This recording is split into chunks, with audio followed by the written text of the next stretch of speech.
They prevent a black woman from flying in her own private jet and immediately fire the pilot when he discovers the truth about her. Do you really expect me to believe that this $20 million 0-cents jet belongs to her? Captain Peterson's scornful laughter cut through the air like a razor. Security, we have an intruder attempting to access a private plane. Those words echoed in the luxurious hangar at San Diego's airport, drawing curious glances as Amara Wells stood motionless, her breathing controlled, a calculated silence masking the storm within her. At 38, the CEO of Wellseen Bashens, one of the country's largest tech companies, she had already faced prejudice in boardrooms, luxury stores, and five-star hotels, but never on her own plane. The gleaming Gulfstream G650 waited on the tarmac, ready for a business trip to New York, the same trip now interrupted by a man who refused to believe that a black woman in casual jeans, a blazer, and natural hair could be the owner. I think there's been a mistake, Amara said, her voice steady, not rising. My name is Amara Wells. This jet belongs to Wells Aviation, a subsidiary of my company. The pilot crossed his arms, arrogance etched on his face. Ma'am, I have 25 years of experience in this business. I know private jet owners, and you are certainly not one of them. Two security guards approached quickly, glancing from Amara to the pilot with confused expressions. The younger one hesitated, a flicker of recognition crossing his eyes. Captain Peterson, are you sure? The guard began, but was swiftly cut off. Absolutely, the pilot snapped. This woman is trying to board a private plane without authorization. Check her ID and escort her out. Amara only smiled faintly, calmly pulling her phone from her pocket. She didn't raise her voice or gesture frantically. Instead, she dialed a number and waited, her eyes locked on the pilot who maintained a confident smirk. Charlotte? Yes, it's me. Seems we have an issue in Hangar 7? Captain Peterson doesn't believe the plane is mine. She paused, listening to the response. Yes, exactly. Can you handle it, please? Security didn't restrain Amara. Something in her posture, her tone, her unshakable confidence made them wait.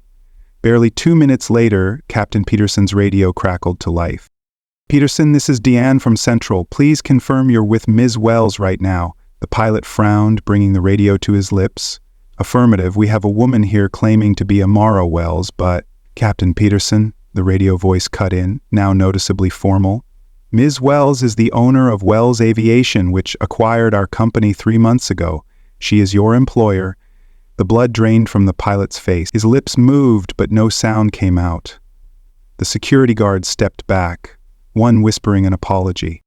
What no one at the airport knew at that moment was why Amara had bought an entire private aviation company, why a woman already running a tech empire had decided to add business jets to her portfolio, and what would happen to those who tried to block her path based solely on their own assumptions and prejudices. If this story is already stirring your outrage, don't miss out. Subscribe to follow the unfolding of this confrontation that's only just begun. After all, how would Amara react to such humiliation? What was going through Captain Peterson's mind as he watched his world crumble in seconds? And what consequences might this moment of blatant prejudice have for everyone involved? The entire hangar seemed to freeze. Captain Peterson clutched the radio as if it had bitten him, his forehead now glistening with cold sweat. Amara calmly pocketed her phone, her eyes fixed on the man who had treated her like an intruder moments before. Ms. Wells, there's been a terrible misunderstanding, he stammered, his voice stripped of its earlier authority. We're just following strict security protocols and... Forgive me, Amara interrupted, her voice soft but unyielding. My flight is delayed. We can discuss protocols when I return from New York. She moved toward the jet's stairs but paused, turning back to the pilot. Captain Peterson, are you piloting this flight? The man swallowed hard, a glimmer of hope in his eyes. Yes, ma'am, I'm scheduled to. Then we have a problem, Amara said, glancing at her watch. Charlotte, who's our co-pilot today? A woman in her 40s, in a pristine uniform, stepped forward briskly. Charlotte Thomas, Wells Aviation's Director of Operations, and Amara's right-hand woman for over 8 years. Captain Rivera is on his way. He should be here in 10 minutes. Excellent. Rivera will fly as captain today. Find a replacement co-pilot. Peterson stepped forward, eyes wide. Ma'am, with all due respect, I have 25 years of experience. I realize There's been a misunderstanding, but 25 years of experience, Amara repeated calmly. And you couldn't recognize your own employer. Or perhaps you did, but decided she didn't fit the profile you expected. The silence that followed was deafening. The security guards stared at the floor, visibly uncomfortable. Charlotte stood impassive beside Amara, tablet in hand, already making the necessary arrangements. Please understand, Peterson tried again, his voice wavering between desperation and contained indignation. I was just doing my job. It's interesting, Amara added with a faint smile at the corner of her lips, how that phrase comes up when people like me are barred, questioned, or humiliated in spaces that belong to us. Just then, a third figure entered the scene. Victor Lang, Welsing Bashan's corporate attorney, crossed the hangar with quick strides, impeccably dressed, a briefcase in hand and a look of concern on his face. Amara, he called, approaching, I just heard what happened. We need to talk. We have a meeting in New York in 3 hours. We'll talk on the flight, she replied calmly. Charlotte stepped closer. Captain Rivera will be here in 5 minutes, and I've just confirmed Morgan is available as co-pilot. Peterson's face paled further. Morgan Taylor, Charlotte added without looking directly at him. My former student and one of our best pilots. Amara nodded and began ascending the plane's stairs. Victor followed, glancing nervously at the humiliated pilot. This isn't going to end well, Victor whispered to Amara as they entered the luxurious cabin. Peterson has a reputation. He's a personal friend of Justin Armon. The former CEO of the company before I bought it, Amara said, settling into her seat and placing her handbag beside her. I'm aware. He'll push back, Victor insisted. He'll claim discrimination, unfair labor practices. He'll try to spin it. Amara's usually warm eyes hardened. Let him try. Outside, Peterson was speaking animatedly on the phone, gesturing as he watched Morgan Taylor, a 32-year-old pilot trained under his command, arrive at the hangar with her gear. What Peterson didn't know was that while he planned his defense, Amara had already anticipated his every move. This wasn't the first time she'd faced men like him, men who built walls around her and then accused her of trespassing. 3 months earlier, during a trip to Paris, Amara had been treated as an escort by a flight crew, even after showing documentation. They repeatedly asked who was really paying for the flight. That silent humiliation was the final straw. 2 weeks later, her lawyers began the process to acquire the company. What Peterson doesn't realize, Amara told Victor as she gazed out the window, is that I'm not reacting to him. I'm responding to every Peterson I've ever met. And now? Victor asked, concern evident in his voice. Amara smiled, a calm smile that didn't reach her eyes. Now, he'll learn the difference between power and authority. He had authority until a few minutes ago. I have power. Outside, Captain Peterson grew increasingly agitated. He had just realized his world was crumbling, but still believed he could save his position, his reputation, his career. He hadn't yet grasped that by trying to stop Amara, he wasn't just making a mistake. He was exposing a pattern she was determined to break, no matter the cost. Would Peterson manage to reverse his situation? What exactly did Amara have planned to confront not just him, but the entire system that allowed him to treat her this way? And how would the powerful allies he had just called upon react to his rescue attempt? The Gulfstream G650 soared at 40 feet. But the real storm was brewing at Wells Aviation's headquarters.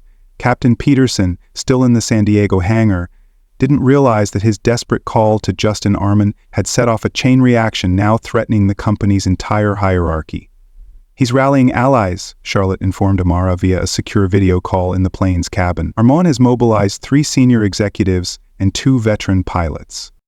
They're claiming you're waging a witch hunt against experienced employees to replace them with, what were their words, underqualified diversity hires. Victor paled, but Amara only gave a faint smile. They took the bait faster than I expected, she replied, checking her watch. How long did it take? 20 minutes, Charlotte answered. Armon called an emergency board meeting via video conference. They're saying your decision to remove Peterson was impulsive, reckless, and potentially harmful to the company's interests. Morgan Taylor, now at the controls of the aircraft, called over the intercom. Ms. Wells, we're ready to begin our descent into New York. I've also received an unusual message from Captain Peterson. Shall I share it? Please do, Amara replied, activating the speaker. He says he's sending a dossier to the board proving I was promoted beyond my qualifications due to diversity quota. He suggested I advocate for your reinstatement, for the company's safety. Victor covered his face with his hands. This is spiraling out of control, Amara. Peterson isn't just fighting for his job, he's rallying the entire old guard against you. Exactly as predicted, Amara said, her calm tone unnerving Victor. Charlotte, activate the Phoenix Protocol now.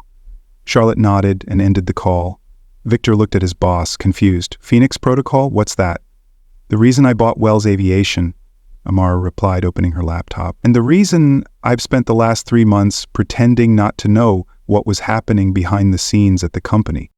On the screen appeared a presentation titled Wells Aviation Restructuring, Eradicating Systemic Discrimination. Victor's eyes widened as he saw dozens of meticulously organized reports, data, testimonies, and evidence.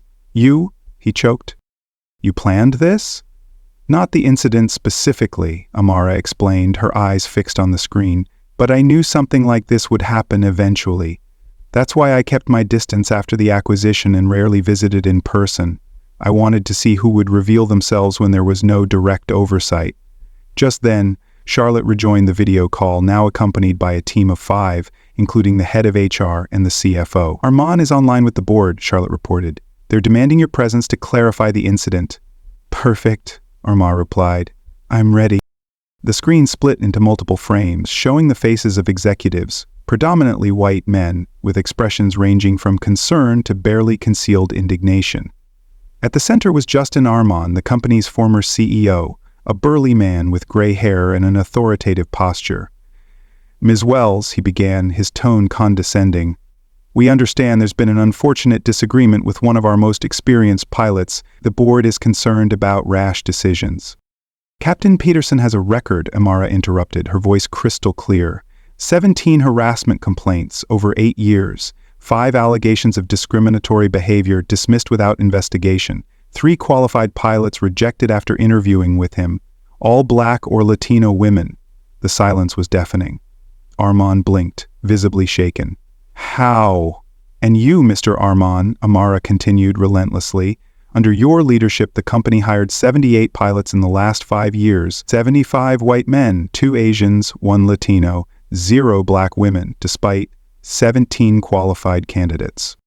Charlotte shared a detailed chart on the screen showing hiring statistics, followed by a list of shelved internal cases. Gentlemen, Amara continued, her voice now firmer, I didn't buy this company just as an investment. I bought it to transform it. The Phoenix Protocol isn't about firing Peterson. It's about dismantling the system that's protected him for so long. The screen shifted again, now showing Morgan Taylor and 5 other female pilots, all qualified, all previously rejected under dubious claims. These are the new leaders of Wells Aviation, Amara announced. And as for you, Mr. Armand, and your inner circle, your contracts will be reviewed immediately. The faces on the screen froze in stunned expressions as Amara's jet began its descent into New York, leaving behind not just San Diego, but an entrenched system of privilege that would never be the same. What no one expected was that Peterson, in desperation, would make one final, dangerous move. How far would he go to try to save not just his job, but the world he knew? And what would be the true scope of the transformation Amara was about to unleash across an entire industry? The news spread like wildfire through the private aviation sector. Within 48 hours, Amara Wells' name leapt from discreet new owner to ruthless revolutionary. A video recorded by an employee in the San Diego hangar had leaked online, capturing the exact moment Peterson realized he had barred his own boss. Have you ever considered that maybe you don't recognize power when it doesn't look like what you expect? Amara's line instantly went viral, shared thousands of times, printed on t-shirts and sparking heated debates nationwide. But for Captain Peterson, the public humiliation was just the beginning. His final desperate move, sending a defamatory email about Morgan Taylor to every company executive, became the death knell for his career. What he didn't know was that Amara had implemented a specialized communications monitoring system after the acquisition, specifically to detect patterns of harassment and discrimination. "Every discriminatory line you've written in the last 5 years is documented," Victor explained to the former pilot 3 days later in a cold, impersonal meeting room. "And now we're not just talking about termination. Ms. Wells has decided to pursue formal charges against you for defamation and systemic harassment." Peterson, once arrogant, now looked diminished in his expensive suit. Beside him, Justin Armand and 3 other executives from the old regime awaited their own verdicts. "You can't do this," Armand muttered, his confidence visibly fading. "I have powerful friends in this industry." "And they're distancing themselves from you," Charlotte replied, sliding a folder across the table. 5 companies have already suspended contracts with your private firms. No one wants to be associated with the scandal. Meanwhile, in New York, Amara officially launched the Ascension Program, a groundbreaking initiative to train and promote underrepresented professionals in aviation, funded with $50 million, 0 cents of her own capital. At her side were Morgan Taylor and 12 other experienced female pilots who had been systematically overlooked or undervalued throughout their careers. "We're not asking for favors," Amara told a roomful of journalists and industry leaders. "We're demanding opportunities, the same opportunities always freely given to people who look like Peterson and Armand." Backstage, Morgan approached Amara, her eyes brimming with unshed tears. "When I started flying, my mother, the first black woman in her military unit, told me I'd have to work twice as hard to be considered half as valuable as other pilots. She was wrong. I had to work 4 times as hard." Amara smiled and gently squeezed the young pilot's shoulder. "This program isn't about revenge. It's about correction. It's about righting what's always been wrong." 6 months later, Wells Aviation had transformed. The old offices, once decorated with photos of planes and former executives, now showcased images of its diverse team in action. The company had hired 62 new pilots, 41 women, 17 of them Black and Latina. Safety ratings improved, customer satisfaction soared, and profits rose by 23%. As for Peterson, his name became a cautionary tale, cited in conferences on workplace equity. After losing a series of lawsuits, he was unable to find work at any reputable airline. Armand and his allies were forced into retirement, their reputations permanently tarnished by leaked emails revealing years of discriminatory remarks about employees. One particularly sunny afternoon, Amara boarded her private jet for a trip to Tokyo. At the door, she was greeted by a new captain, Elena Vega, 48, with 20 years of experience and 0 recognition until now. "Welcome aboard, Ms. Wells," Elena said with a professional smile. "Thank you, Captain Vega," Amara replied, returning the smile. "And how's your son doing in college? Medicine, right?" Elena's eyes widened for a second before softening. "Yes, 2nd year. He was so proud when I got this job."